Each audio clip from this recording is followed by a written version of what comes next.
మహాగణపతిం మనసా స్మరామి మహాగణపతిం మనసా స్మరామి.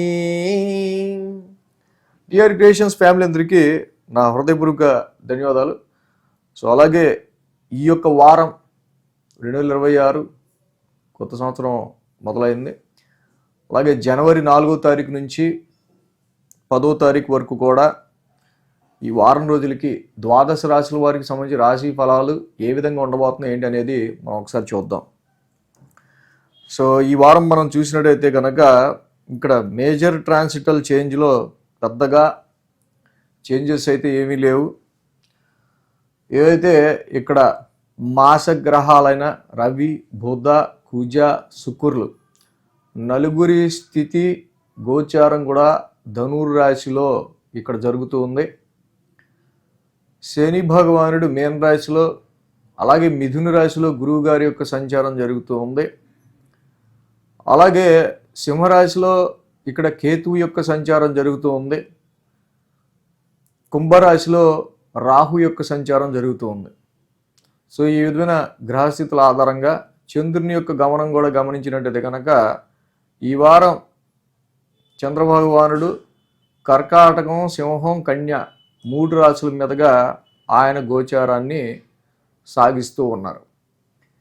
సో ఈ విధమైన గ్రహస్థితుల ఆధారంగా ఈ వారానికి సంబంధించి ద్వాదశ రాశుల వారికి రాశి ఫలాలు ఏ విధంగా ఉండబోతున్నాయి అనేది చూద్దాం. సింహరాశి వారికి సంబంధించి చూద్దాం. సింహరాశి వారికి పంచమంలో శుక్రుడు, లాభంలో గురుడు. సో 2 గ్రహాల యొక్క అనుకూలత ఈ రాశి వాళ్ళకి కనిపిస్తుంది. ఈ రాశికి మనం మేజర్గా చూసినట్టయితే కనుక సింహరాశి వాళ్ళకి 12, 1, 2 స్థానాల మీదుగా చంద్రుని యొక్క సంచారం ఉంది. అంటే మంగళ, బుధ, గురువారాలు ఈ రాశి వాళ్ళకి అనుకూలంగా ఉంది. రాశిలో చంద్రుని యొక్క సంచారం వారం ప్రారంభమే ఈ రాశి వాళ్ళకి మనం చూస్తే కనుక 1000 స్థానంలో చంద్రుని యొక్క సంచారం. ఎంతైనా చంద్రుని ఓన్ హౌస్ అది. సో 1000 స్థానాల్లో ఉన్నారు ఆయన సింహరాశి వాళ్ళకి సంబంధించి. సో కాబట్టి ఇక్కడ మెయిన్గా ఈ రాశి వాళ్ళకి అనుకున్న పనులు అవుతాయా లేదా అనే విషయం మీద ఒక టెన్స్డ్ మైండ్ అనేది ఎక్కువగా ఈ వారం ఎలివేట్ అయ్యే ఆస్కారాలు మనకు కనిపిస్తూ ఉన్నాయి. సో ఏదైతే సోమవారం నుంచి మీ వర్క్ కమిట్మెంట్స్ స్టార్ట్ అవుతాయో జనరల్ రొటీన్లో మన ఆఫీస్ స్టార్ట్ అవ్వగానే ఈ వారానికి సంబంధించి మనం ఎంత వర్క్ ఇస్తాము ఏంటి, వర్క్కి సంబంధించి ఎంత అవుట్పుట్ ఇస్తాము ఏంటి అనేది. సో అవి అవుతాయో లేవో అని చిన్నపాటి టెన్షన్ మాత్రం ఈ రాశి వాళ్ళకి కొంచెం ఉండే ఆస్కారాలు వారం ప్రారంభమే కనిపిస్తూ ఉన్నాయి. మంగళ, బుధ, గురువారాల్లో చూస్తే కనుక చంద్రుడు రాశిలో సంచారం, అలా కేతువు కూడా రాశిలోనే ఉన్నారు ఈ రాశి వాళ్ళకి. కొన్నిసార్లు ఏంటో తెలియదు ఎక్కువ ఆలోచిస్తుంటారు. సడన్గా కొంచెం వెయిట్ లాస్ అయిన ఫీలింగ్ కూడా కలుగుతూ ఉంటుంది. మానసికంగా కొన్ని విషయాల గురించి ఒకటే రీతిలో కంటిన్యూ థింకింగ్ చేసే ఆస్కారాలు కూడా ఈ రాశి వాళ్ళకి ఎక్కువ కనిపిస్తూ ఉన్నాయి. సమ్టైమ్స్ ఎదుటి వాళ్ళు ఎందుకు మనకింత లాయల్గా లేరు,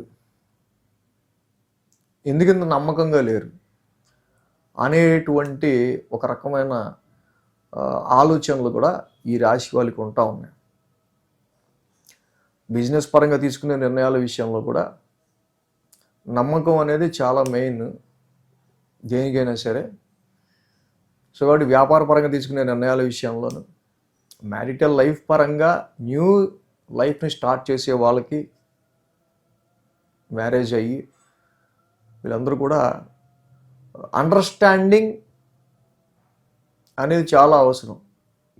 వాళ్ళ మధ్య అండర్స్టాండింగ్ అనేది వ్యాపారంలో పార్ట్నర్తో అయినా, మ్యారేజ్ అయ్యాక ఈ సమయంలో మ్యారిటల్ లైఫ్ పార్ట్నర్తో అయినా ఏదైనా సరే. వ్యాపారాన్ని ఎంత ముందుకు నడిపిద్దాం అనుకున్నా కూడా ఏదో తెలియని కొన్ని విషయాల వల్ల అనుకోని ఖర్చులు వచ్చి పడుతూ ఉంటాయి. మనం ఎంత టాలెంటెడ్ అయినా ఆ టైంకి కాలం కలిసి రావాలిగా అన్నట్టుగా కొన్ని పరిస్థితులు ఉంటూ ఉంటాయి సింహరాశి వాళ్ళకి. శుక్ర, శనివారాల్లో చూస్తే కనుక ఇక్కడ ద్వితీయ స్థానంలో చంద్రుని యొక్క సంచారం, ద్వితీయంలో చంద్రుని యొక్క సంచారం ఉంది. ఆ ద్వితీయాధిపతి బుధుడు కూడా పంచమ స్థానంలో ఉన్నాడు. సింహరాశి వాళ్ళు ఇక్కడ మెయిన్ గుర్తుపెట్టుకోవాల్సింది ఏంటంటే ఇక్కడ బుధుడు కావచ్చు, కుజుడు కావచ్చు, రవి కావచ్చు, ఆ రాశికి సంబంధించిన మొత్తం అన్ని గ్రహాలు పంచమ స్థానంలో ఉన్నారు. అంటే మాసగ్రహాలన్నీ transiting your 5th house. So your main agenda అనేది ఏంటంటే చాలా వరకు కూడా బెటర్గా పర్ఫామ్ చేయాలి, ఇంకా బెటర్ అవుట్పుట్ ఇవ్వాలి అనుకుని మీరు చాలా వరకు ట్రై చేస్తుంటారు. సో దానికి సంబంధించి రీచబిలిటీకి జనరల్గా ఇక్కడున్న ట్రాన్సిట్లో రవి కావచ్చు, కుజుడు కావచ్చు, ఈ 2 గ్రహాలు కూడా కొంతవరకు డ్రై ప్లానెట్స్ కాబట్టి ఇన్వెస్ట్మెంట్స్ విషయాల్లో కూడా పెద్దగా ఉపయోగం లేదన్నట్టు. సంతానపరమైన విషయాల్లో కూడా ఏంటంటే పిల్లలు కొంచెం మొండిగా ఉంటున్నారు పిల్లలకి సంబంధించి అన్నట్టు. ఎందుకంటే శని గురులు కూడా లాంగ్ టర్మ్ ప్లానెట్స్ ఆ 2 కూడా ఇక్కడ పంచమ స్థానాన్ని చూస్తున్నాయి.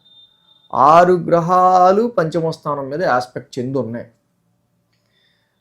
సో కాబట్టి ఇక్కడ ఇన్వెస్ట్మెంట్స్ రీత్యా తీసుకునే నిర్ణయాల్లోనూ, షేర్స్ పరంగా తీసుకునే నిర్ణయాల్లో కావచ్చు, వర్క్ అవుట్పుట్ ముఖ్యంగా క్రియేటివిటీకి సంబంధించి ముఖ్యంగా లవ్ లైఫ్కి సంబంధించి, ప్రేమ వ్యవహారాలకి సంబంధించిన విషయాలు అయితే this is not a good time. చంద్రవందరగా ఉంటుంది అంతా.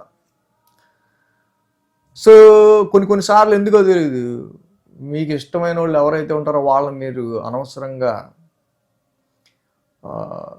తెలిసి వాళ్ళ మీద అభిమానం చూపిస్తున్నారని తెలుసు, కానీ ఏంటంటే చాలా రఫ్గా వాళ్ళని హ్యాండిల్ చేస్తుంటారు. అక్కడతో అనవసరంగా అది ఆ ఎఫెక్షన్ అనేది బ్రేక్ అయ్యే ఆస్కారాలు ఉన్నాయి. ఈ ఎఫెక్షన్ అనేది పిల్లల విషయంలో అయినా, వైఫ్ పార్ట్నర్ విషయంలో అయినా, మిమ్మల్ని అభిమానించే వాళ్ళు ఎవరి విషయంలో అయినా ఎఫెక్షన్ బ్రేకింగ్ లేకుండా చూసుకోవటం, ఇన్వెస్ట్మెంట్స్ షేర్స్ విషయంలో జాగ్రత్తగా ఉండటం. సో వీళ్ళ శాలరీ హైక్స్ అండ్ ఇంక్రిమెంట్స్ గురించి ట్రై చేసే వాళ్ళకి ఇప్పుడున్న పరిస్థితుల్లో సరే ఇంతే బెటర్మెంట్ అని వీళ్ళు కొంచెం సరి చెప్పుకోవాల్సిన అవసరం ఉంది. అంటే మాసగ్రహాలన్నీ 5th హౌస్లో అంత యోగిచ్చే స్థానాల్లో లేవు కాబట్టి ఈ రాశికి మెయిన్ మనం చూసినట్టుదే కనుక ఈ రవి కుజ బుధుల పంచమ స్థాన సంచారం అంత ఎఫెక్టివ్ రిజల్ట్స్ ఇవ్వట్లేదు. కాబట్టి తప్పకుండా ఈ పూర్వపుణ్యస్థానం పంచమ స్థానంలో ఉన్న ఈ గ్రహాల ట్రాన్సిట్లో మీ ఇష్టదైవారాధన ఎక్కువ చేసుకోవటం, ఇష్టదైవారాధన ద్వారా మీకు ఇంకొంచెం ప్లస్గా జరిగే ఆస్కారాలు ఉంటాయి. అండ్ ఈ రాశి వాళ్ళకి సంబంధించి మేజర్గా వారాంతానికి శుక్ర శనివారాలకి వచ్చేసరికి కూడా ఆరోగ్య పరిస్థితులు రీత్యా అయినా, కుటుంబ పరిస్థితులు ఎవరికైనా హెల్త్ పరమైన విషయాలను కొంచెం జాగ్రత్త తీసుకుంటూ ముందుకు వెళ్ళాల్సిన అవసరం కనిపిస్తూ ఉంది. కాబట్టి అష్టమ శనికి కూడా ప్రతి శనివారం తైలాభిషేకం చేసుకోండి. కుదిరితే కేజింపావు నల్ల నువ్వులు, బ్లాక్ క్లాత్ శనివారం పూట దానం ఇవ్వండి, చాలా మంచిది. ఈ వీడియో కనుక మీకు నచ్చినట్లయితే లైక్ చేయండి, షేర్ చేయండి. మరిన్ని అప్డేట్స్ కోసం సబ్స్క్రైబ్ చేయడం మాత్రం మర్చిపోకండి.